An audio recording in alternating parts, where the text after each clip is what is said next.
Hey guys, before I get started on this episode, the Golden State with Mates Patreon has a new lower price, $2.99 and $4.99 per month memberships where you can access up to 5 bonus podcast episodes every week, a daily Warriors newsletter, and get yourself in the draw to win monthly giveaways. I'll leave a link in the description. It would be great if you could go and check it out. Coming up on this episode, Stevie joins me to discuss the past 3 games after the trade deadline, what some of these performances mean for the rotation and the starting lineup moving forward after the All-Star break, when Stephen Curry and Kristaps Porzingis presumably return, and what to look out for over the remainder of the season ahead of some major decisions for the Warriors come the summertime.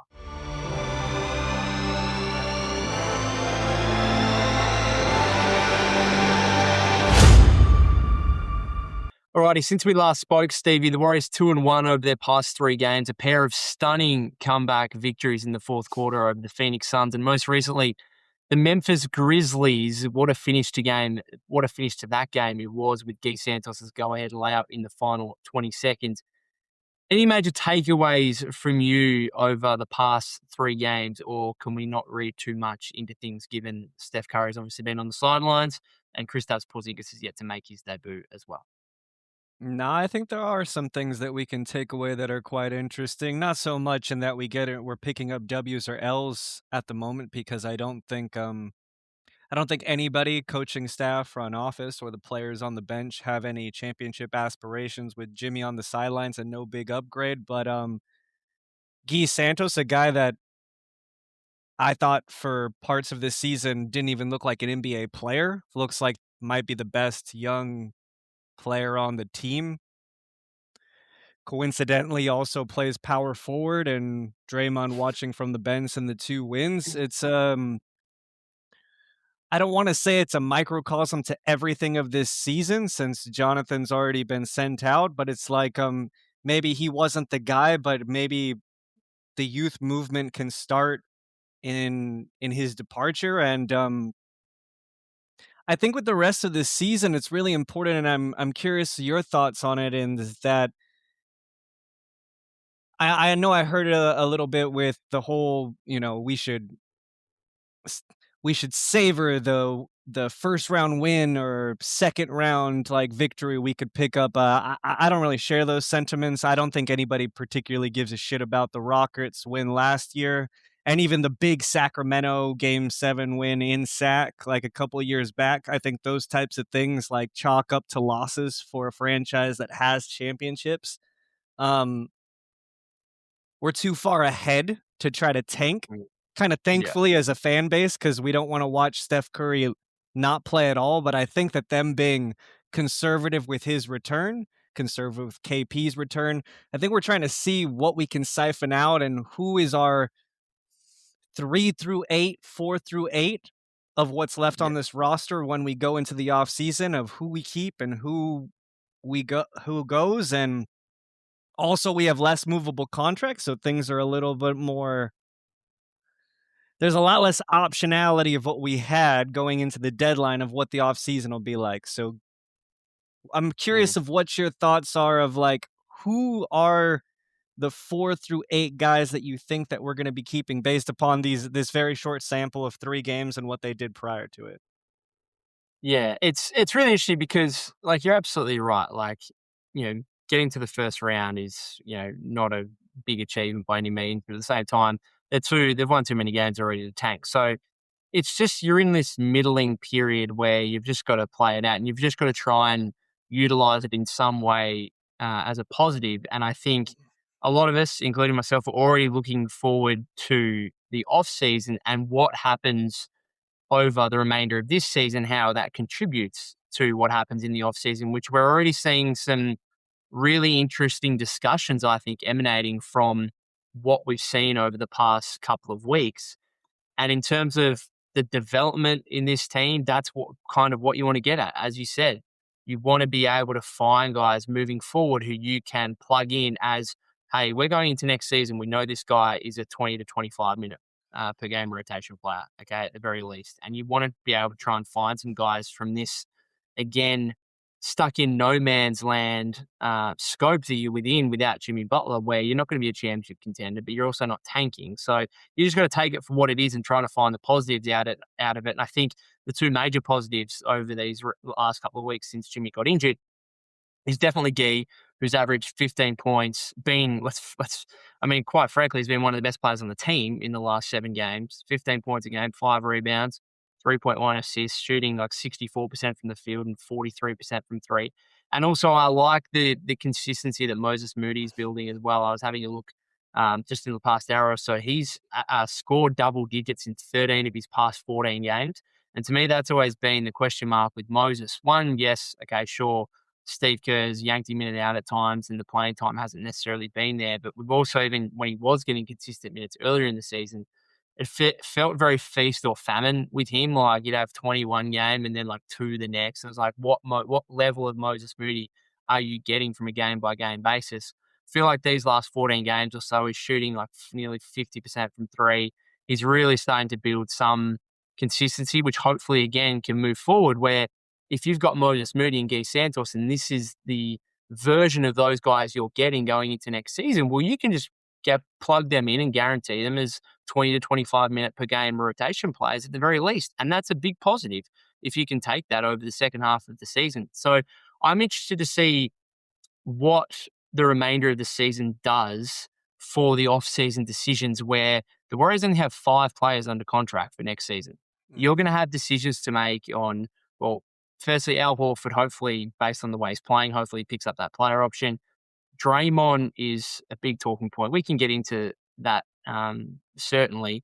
And then you've got Gee, who's a restricted free agent. You've got Melton, who's going to be an unrestricted free agent. You've got Porzingis, who's going to be an unrestricted free agent. You've got Post, who's kind of pushed to the back of the back row of the bench at the moment, who's going to be a restricted free agent. So let's start. Can I start imminently after the All-Star break? Steve Kerr's come out today and said that he envisions that Guy Santos will remain in the starting lineup past the All-Star break. And I know you're not necessarily huge on who starts and who doesn't. You're more so on who closes and whatnot.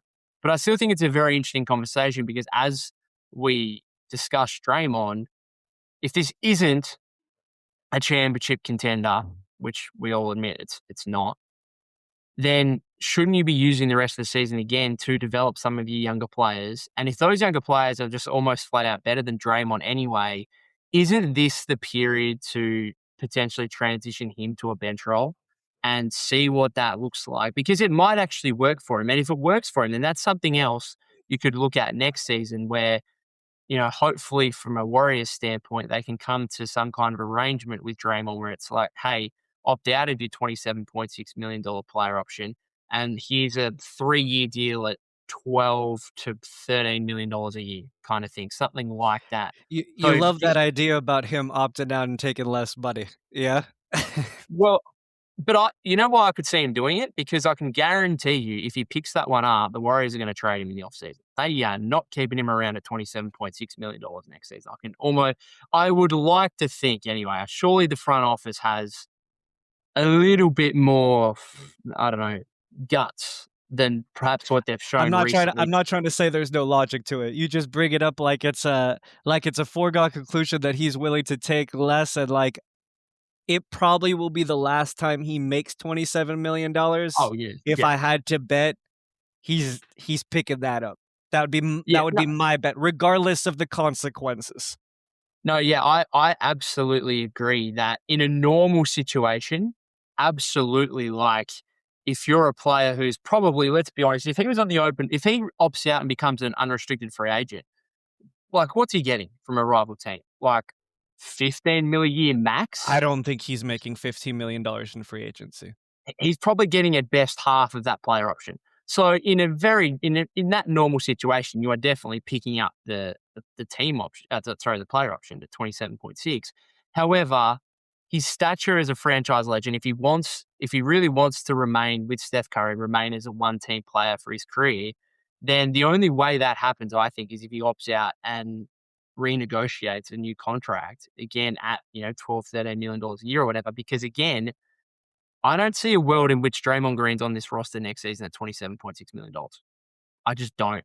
Like, I think the Warriors will find like because for a couple of reasons. One, that's just horrible value. Two, it's going to inhibit your ability to potentially re-sign Melton or Porzingis or go out and make another move or whatever else. So to me, that's just almost not a possibility to me to have him back at 27.6 million. So it's up to him. If he can opt into it and say, I just want the money, and if, again, fair enough. You're probably getting paid double what you should. So yeah, I can understand why you do that. But at this point of his career as a 35-year-old veteran, does he want to be at the mercy of the front office who could send him to anywhere? Like, does he want to be in that position where he could be traded anywhere? I mean, Well, he's just gone through it at the trade deadline. I don't know. so Do you think he'd want to stay, I suppose, in his future? so let's play it out that he does pick it up, and unless Jimmy Butler's moved, he's basically the only substantial contract that we can attach picks to for an upgrade in the offseason.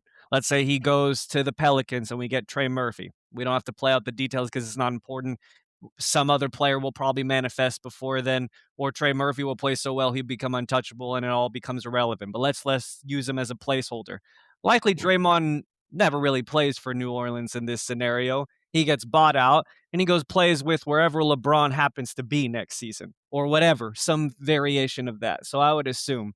But on court stuff, I've been I've been hammering on for him to come off the bench for a while. The big problem is now that pretty much every team that's trying to win has some sort of gunner 6'4", 6'5" guard off the bench that just like that's actually where Draymond has the bigger problem protecting the rim. It's not against the centers. Yeah, like he's okay against Jokic and Şengün and whoever else because he's got girth and he gets up for those moments. It's the guards who are explosive and quick cutting to the rim that he just not only can he not do it possession by possession, he doesn't particularly try. He's moving out of the way, Yeah. physically taking himself out of plays on a regular basis when he knows it's not advantageous for him to go for the block.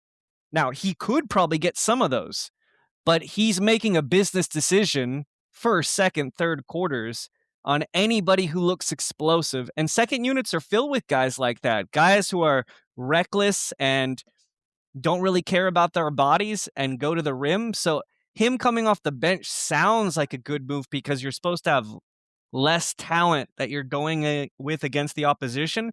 The problem is the reason our second units have been consistently better this year is because it has rim protection and the starting unit doesn't. So if you flip flop that, it's going to be the exact same problem. Mm. We don't really have a choice this year, right? Besides not playing him at all. I would rather see Post getting 25 minutes and Draymond getting the 7, but that's never going to happen. But I mean, we look at the starting lineup with Steph Curry on the bench, who's supposed to be a minus defender. We have a opposition of Ty Jerome, Jalen Wells, Gigi Jackson, Cedric Coward, and Kyle Anderson. And the Warriors go down 16-7 in the first 6.5 minutes with one of the greatest defenders to ever live anchoring the Warriors defense. It says everything in a nutshell that I know it's right before the All-Star game. People are checked out and so forth. Look, Draymond just went through, like you said, going through the ringer of being put into the trade deadline. He comes into a couple games. He's playing Kyle Anderson, who two teams have already thrown away, and the Jazz weren't playing. Memphis wasn't playing until they sent out half their roster. And we go down 16-7 against Ty Jerome. I mean, it says everything about that, why Quinton Post is such on a short leash, but Draymond still gets to play so much. And that's cool. He's not closing, but you're right. We need to be playing the more young guys, and it's great we don't need to tank. And what's great is we can still try to win these games, but we should try to win these games with the youth. Go out, Mm. let them play as much. And the problem, Draymond on the bench, Draymond starting, Draymond closing, not starting. He doesn't have a role offensively or defensively, so it doesn't really fit either way. Mm. What's it? Let's What about the rest of the young guys? Moses has looked. You already touched on him. He's looked great, better defensively than before. The ratchet's coming along with the 3-pointer. Pajemski in the offseason, if their discussions are what number, if he wants the Um, extension, he can stay, and what number is not good for him, where he just needs to be one of the pieces that we send out basically as an additional first round pick to somebody else. What's the number yeah. that he needs to take? Because, in my opinion, if he doesn't take the Moses Moody deal, then get him the fuck out of town. Yeah? Mm. He can't be one of those guys that thinks he's going to be making 22 million. Yeah, it's going down. I think it's now probably around the Moses number. I mean, you got to look at it and say, like, Moses is making what 3 year 37.5, and he's just a better, more impactful player than Pods right now. So how can Pods necessarily ask for more than that? Now, I think Pods would say, well, Moses signed that at a time where his role was a bit uncertain. He just wanted to lock in some money. So that's a very team friendly contract. And I would agree. Like Moses Moody's on a very team friendly contract. He's probably playing more like a 15, $16 million player a year right now. But that doesn't mean I necessarily give that to Pods. I don't think he would accept. I'd honestly, right now, unless things change over the next couple of months, I struggle to see where an extension would come from because there's no way the Warriors are offering north of, I think the very most would be 15, the very most, and even that might be pushing it. And they're more likely again to be around the Moody range, 12, 13, and I don't I think think it's Potts an is the overpay as well at 12 or 13, in my opinion. well, And and with the problem with Pods is he's the exact type of archetype. If all the off-court narrative stuffs never have happened, if he was making 12, but he's just get in the dirt, go to the floor, never says anything to the media, just a team first guy, he's a perfect player at 13, 14 million. But if you have that type of player who's limited but plays this dirty role, but then mentally and to the media is like, I'm going to be an all-star. It's like, based on what, man? Based on mm, what skill set? What skill do you have that translates to all-star? Look at all the guys that got, like, look at Dylan Brooks. Is Dylan Brooks not just like a supercharged steroid version of Brandon Pajemski? And he don't make the All-Star team. In what world does Brandon Pajemski ever make an All-Star team? But he's talking himself into this world where he's going to be making $25 million a year. So I think you're right. They don't come to a deal. And then he needs to be moved then attached to whatever contract we have for whatever upgrade that may be. What about your boy Melton? Can't hit the three. And such a good defender, such a good scorer when he's next to good players.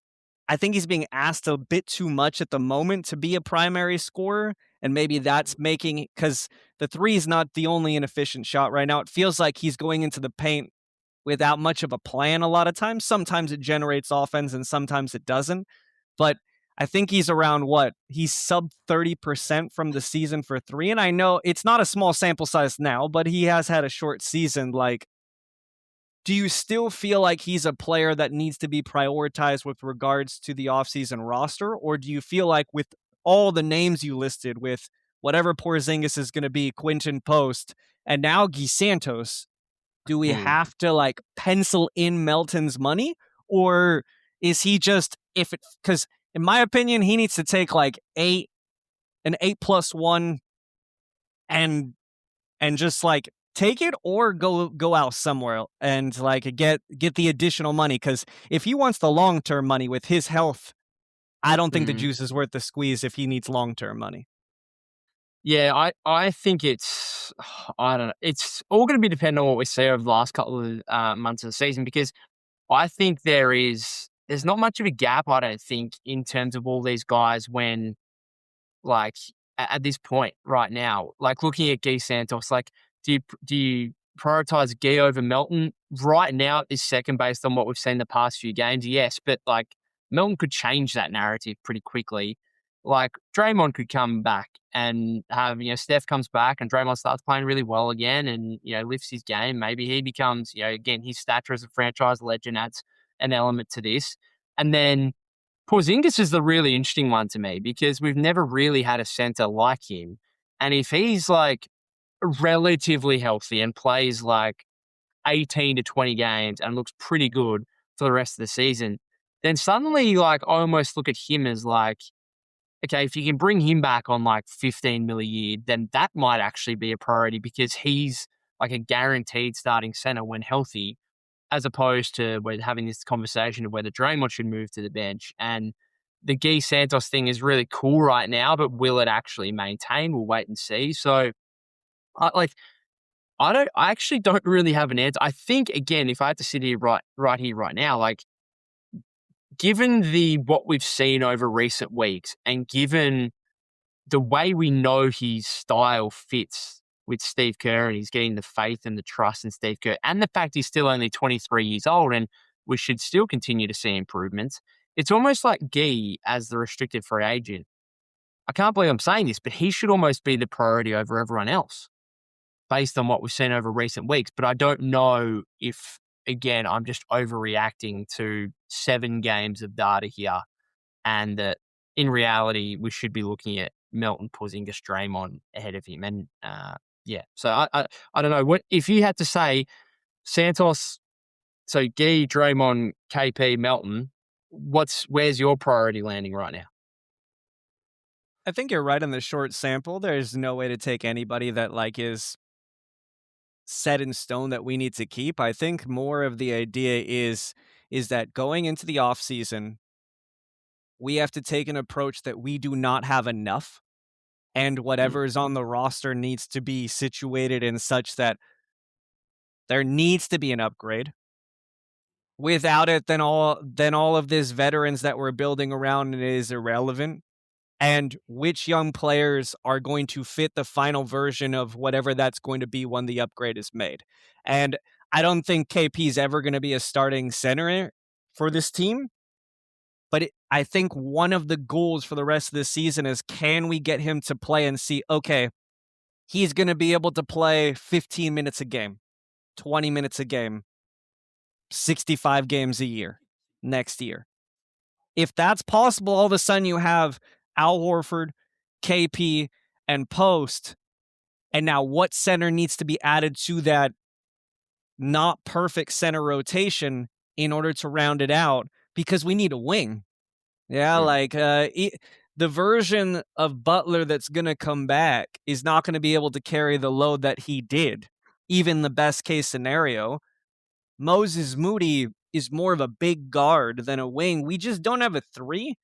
That probably mm, where the upgrade needs to be, and that makes it possible if KP, Al Horford are retained on team-friendly deals, and they're expected to play specialized roles. But you came back to Melton fitting really well with Steve Kerr. I think a big part of this is that Draymond needs to be dealt, and if Draymond's being dealt, I mean, the lame duck year needs to come to an end, and probably we need to get a new coaching staff. Like this, there needs to be because so one of the ideas that I was going back and forth with Alchemy on the DMs yesterday is that I think everybody's so worried about the picks post Steph. I think we need to keep this 26th pick. I'd rather move off the 28, 30, and 32 pick for the upgrade, like for a Trey Murphy or whoever that may be. We need to get a center with some athleticism. Like Post mm, is cool. Post gets benched because sometimes he just doesn't fit. Well, Al Horford and KP, they're going to have the same situations. It'd be really great to get some 20, 21-year-old kid who just like is 6'10", 6'11", and can guard 2 through 5 and can mm, catch some alley-oops. Like, you can do that with the 18th pick in the draft. You can do that with mm, that second round pick that we got from Toronto. But that's not going to matter if you draft them and Steve Kerr doesn't play them. So I think that's a mm, big part of the conversation as well. If Steve Kerr is going to be retained, I think that makes a big difference in which players you retain on the roster. If you're going to have a regime change, I think Guy Santos and Will Richard are 2 guys that probably need to be prioritized over, the Pajemskis and Draymond Greens of the world. mm. Yeah, I don't know. It's just super interesting because I think everything we look at over the remainder of the season has to be looked at in the landscape of what's going to happen in the offseason. So, again, looking short term after the All Star break, let's assume Porzingis is back. Let's assume Steph is back for that game next week against the Celtics. What do we think the starting lineup looks like? Not even for that game, but even like 2 weeks beyond that, because I disagree. I think Porzingis, when he's up to speed after 3 or 4 games, will probably be in the starting lineup. I think there's I know this didn't really make any difference to Steve when it came to Kuminga, but I think there is an optic part of this when you've got a guy who's making $30 million. Now, I know he's only making $30 million for the next couple of months, but I think there's almost like an optics of it. It's like you've got to kind of showcase this guy a little bit, I think. And I think he's also just like he's going to be your second offensive option. Like the Warriors have one guy, excluding Jimmy Butler, obviously, who's now out for the year. The Warriors have one guy on the roster averaging over 12 points a game. Like, is that not like hilariously horrific? One guy in Steph Curry averaging 27 a game, and then Pods is the second leading scorer on the roster at 11.9. Like, that is really a disaster. And so, say what you want about Kristaps Porzingis, if he's healthy, whether it's not necessarily an ideal thing, but he's your second offensive option. So, I'm assuming, like, I think he's going to start. Steph will obviously start. Steve said he envisions Gee will continue to start. And I'm not sure you can bench Moses given his current form and the fact he scored double digits in 13 of the past 14 games. That leaves one spot in the starting lineup between probably Melton, Horford, and Draymond. Does Draymond get that? Largely because of his chemistry with Steph? Maybe that's the case. But you could make an argument that Horford's just a better, more impactful player than Draymond right now. I don't think there's any doubt about that.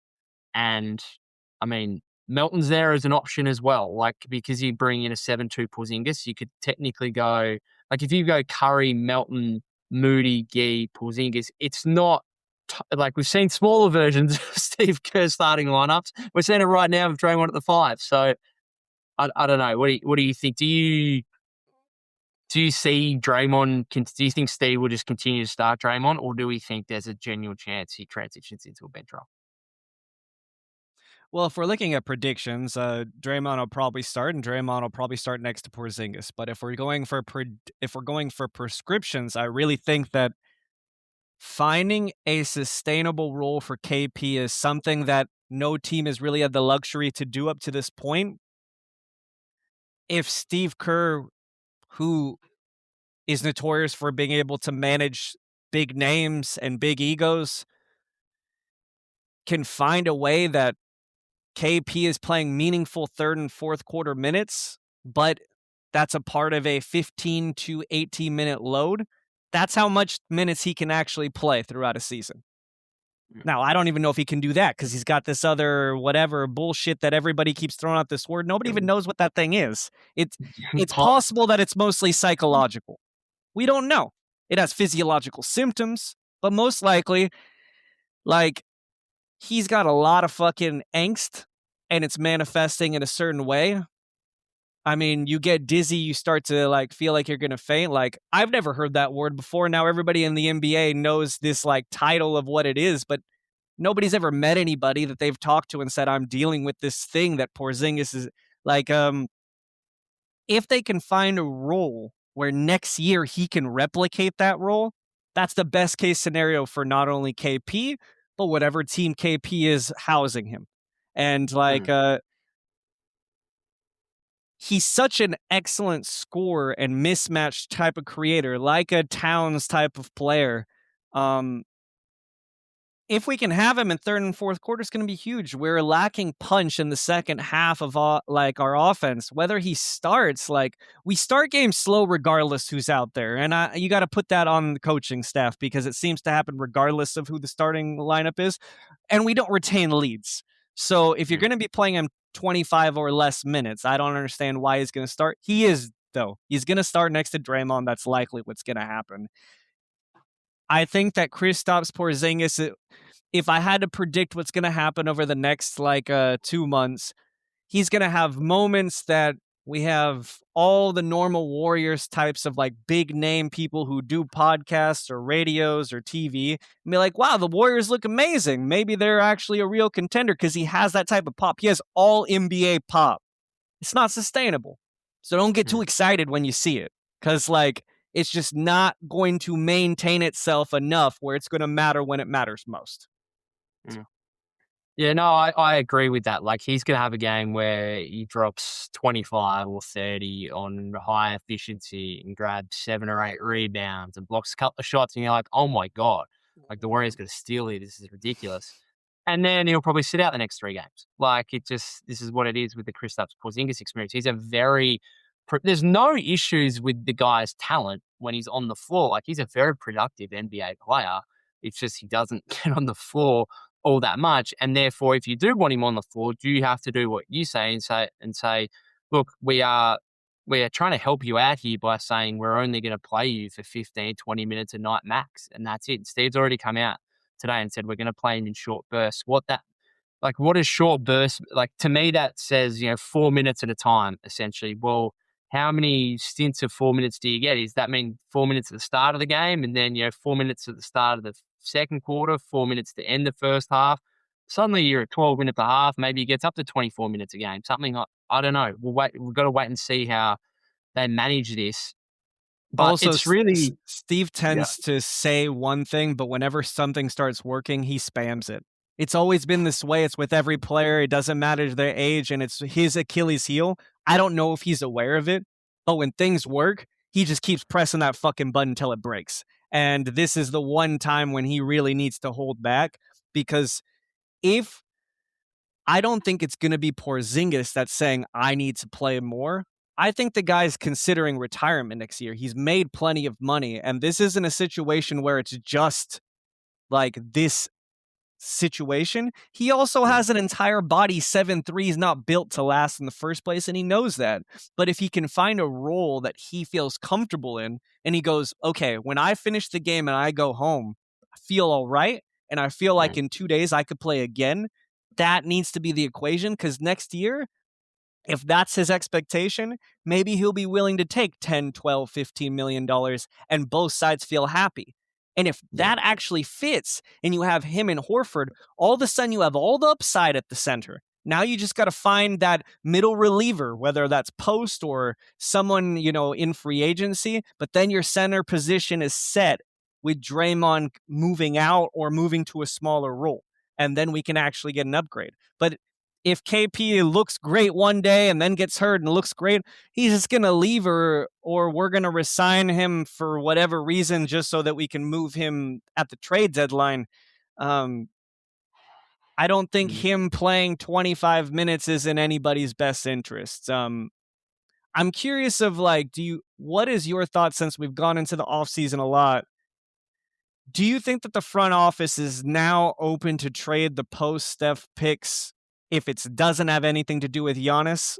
Or do you think the Giannis situation, we're going to have to hear about it again, and that's the only way they move off of anything post Stephen Curry's estimated time of expiration?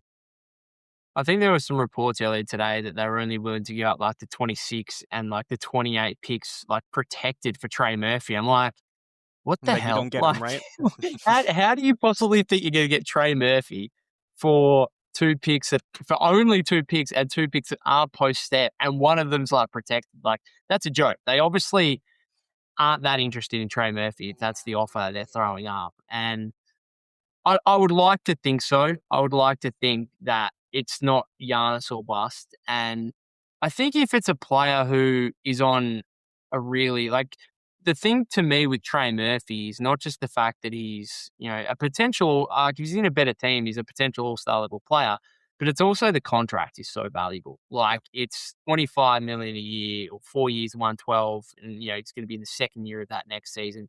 If you've got a guy under contract who again, is close to an all-star caliber player. In today's CBA, like that in itself makes you throw in an extra first-round pick. We've just seen it with Zubac and the Pacers. The Yep. Pacers probably paid slightly overs in terms of picks, and particularly their 2026 one with those weird protections, 1 to 4 and 10 to 30. They paid probably slightly overs for the player, but the player's only making like 20 mil a year for the next 3 years or whatever. Yep. And that's an incredibly valuable contract. And therefore, it's like, well, yeah, we're willing to go a little bit overs on the picks because of the contract. And again, in today's CBA, I think that's so important. Like, the Warriors were never going to give up a huge amount of picks for a guy like Anthony Davis or whatever when that's just not a valuable contract whatsoever.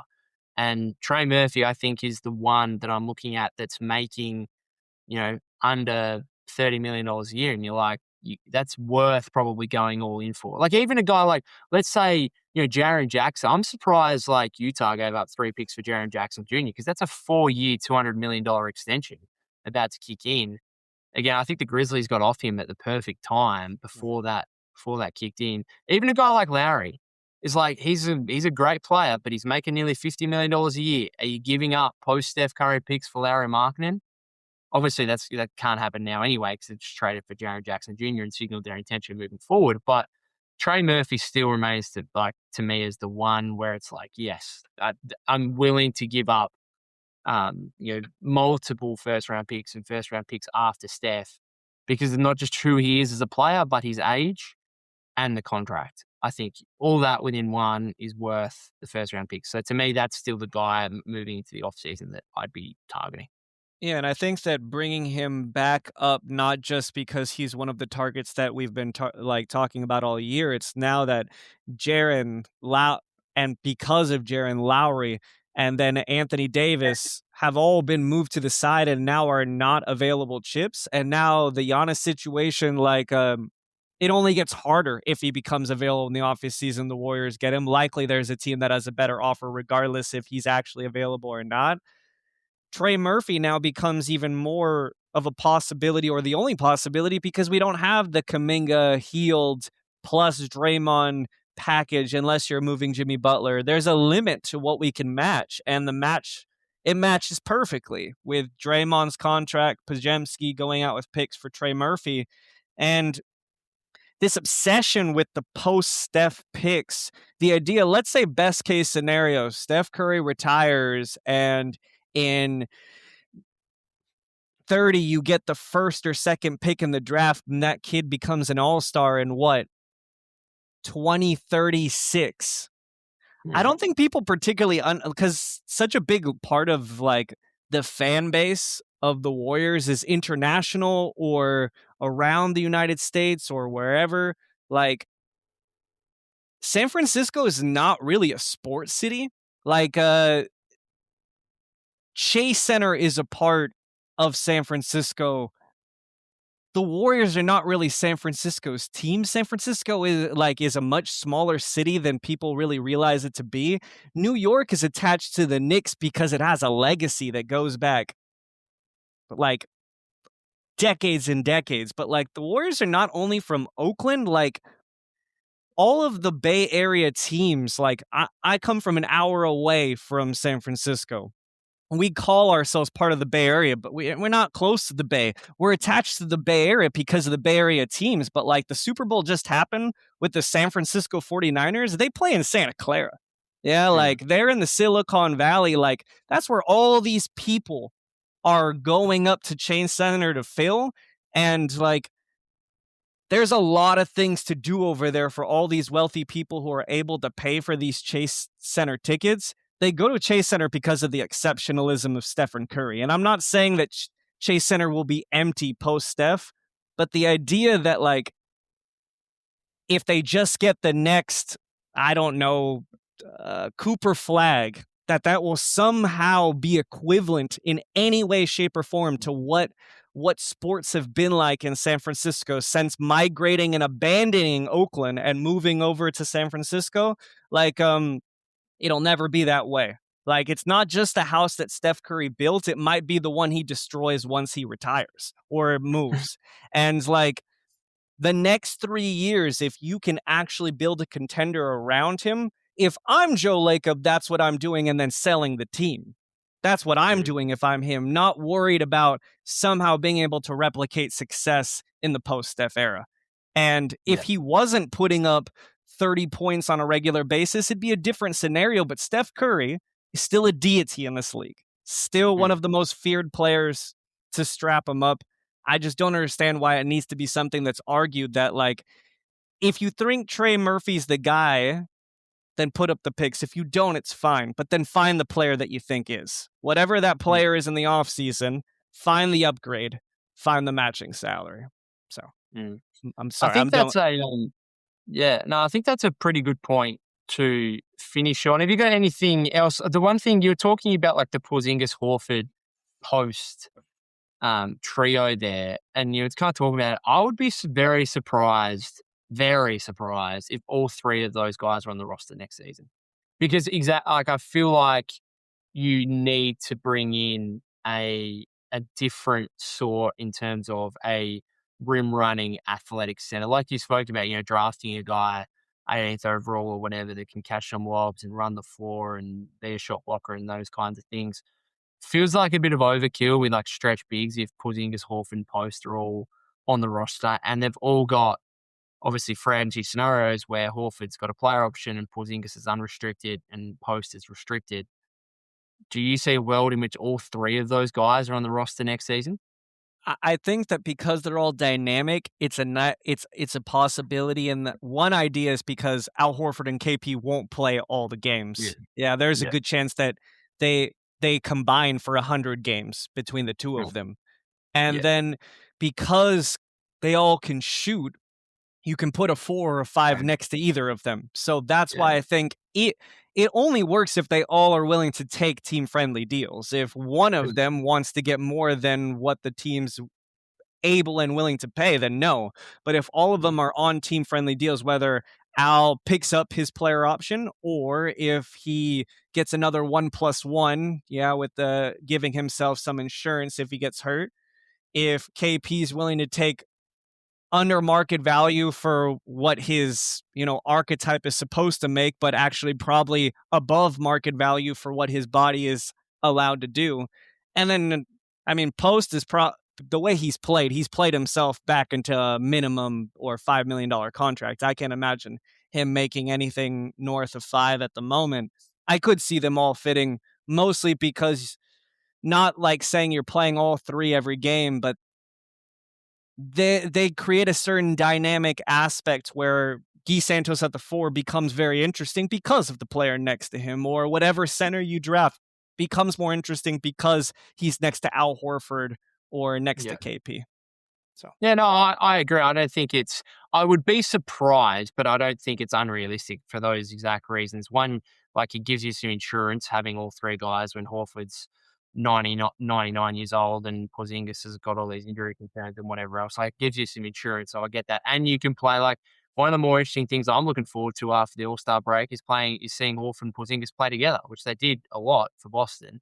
And have built chemistry, and that gives the Warriors some size that we're not used to. So that's going to be a nice new element, I think, a fresh element for us as Warrior fans to watch as the season progresses. I'm going to head off, mate. Anything else you want to add before we finish up here?